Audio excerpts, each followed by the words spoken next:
Let me show you why this bag of grass seed is a waste of money.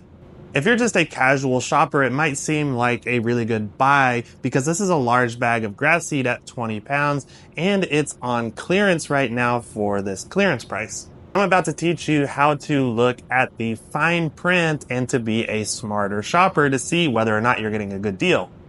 So the biggest text on this bag, of course, says grass seed, but when you look at the next largest text, which is right there, it says sun and shade. And that right there is going to cause the first snag for a lot of consumers. They're going to say, I've got some shady spots in my lawn where I don't have good grass. I'm going to get this grass seed because it's for sun and shade, so it should work for me, right? But if you were to continue to read down the bag, you can see right here it says for areas getting 4 to 6 hours of sun. And that's because there are no turf grasses that are going to grow in complete shade. So they are stating right there on the bag in the smaller print that you do need at least 4 to 6 hours of direct sunlight for this grass to grow. And that's kind of the minimum amount of sunlight for any turf grass to grow. It's also why you will never find a sod farm in a shady location. They're always full sun because, well, that's what turf grass prefers.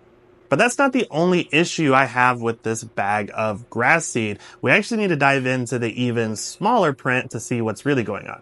Any type of grass seed that is sold in the US is required to have this type of label, which actually shows you a true analysis of what's really in the bag. So as a consumer, you really need to be looking at this before you buy.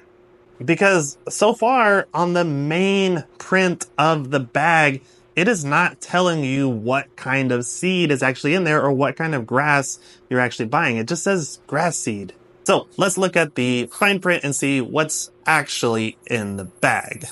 Now, once we dive in here, we can see that there's actually 3 different types of grass on here, but they're all different types of fescue. So you've got the Pennington Tall Fescue, 21.45%, 21.4% Rebel Extreme Tall Fescue, and 5% Survivor Chewings Fescue.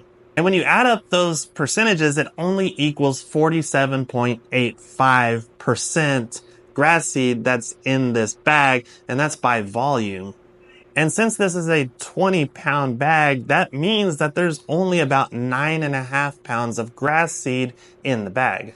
So what else is in that bag? There's actually about 50% of the coating around the seeds that creates a lot of that extra volume, but there's other stuff in there as well, such as other crop seeds and weed seeds and things like that. So while it might seem like this is a good buy for the price, you're actually getting a lot less actual seed than what you're led to believe initially.